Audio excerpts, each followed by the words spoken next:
On va parler de la résurrection du top papillon rendu populaire par Mariah Carey dans les années 2000 parce que avec le festival Coachella, on en a vu un peu partout, mais il y avait déjà quelques petits prémices déjà depuis l'année dernière que ce top allait être un carton plein.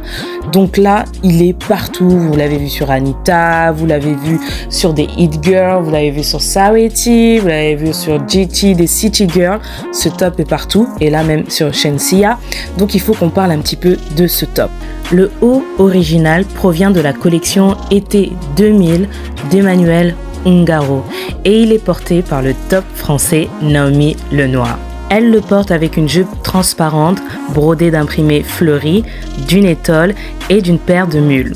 Je ne sais pas si vous vous rappelez, mais ces mules à l'époque cartonnaient également.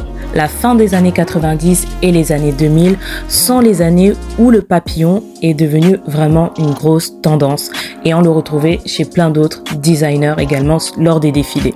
Mais ce top-là, c'est vraiment Mariah Carey qui l'a rendu populaire.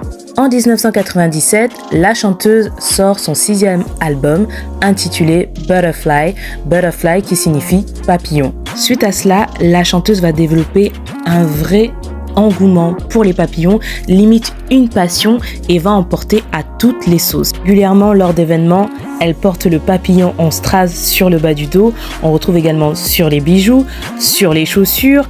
On a aussi les détails au niveau de la ceinture. Enfin, il y avait vraiment beaucoup de détails dans les années 2000 où la star mettait en avant le papillon jusqu'à en sortir une boisson. Alors quand le créateur Emmanuel Ungaro lui propose de porter le fameux bustier lors d'une émission de télé rendant hommage à la carrière de Diana Ross, c'est le carton plein. Le lendemain de l'émission, tout le monde ne parlera plus que du look de Mariah Carey et pour le coup, celui-ci est devenu mythique. Une autre célébrité a porté le look total du défilé Emmanuel Ungaro.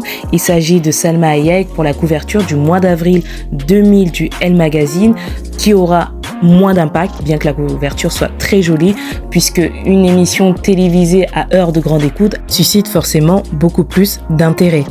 Mariah Carey avait pour le coup, elle opté lors de cette émission pour le jean tendance de l'époque, c'est-à-dire le jean taille basse.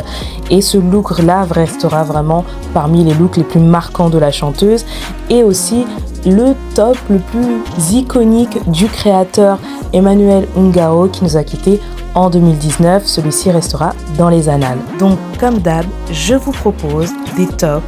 Si vous souhaitez vous aussi adopter ce look et vous cherchez peut-être où l'acheter, je vous propose une sélection de créateurs et de boutiques pour adopter la tendance des top papillons.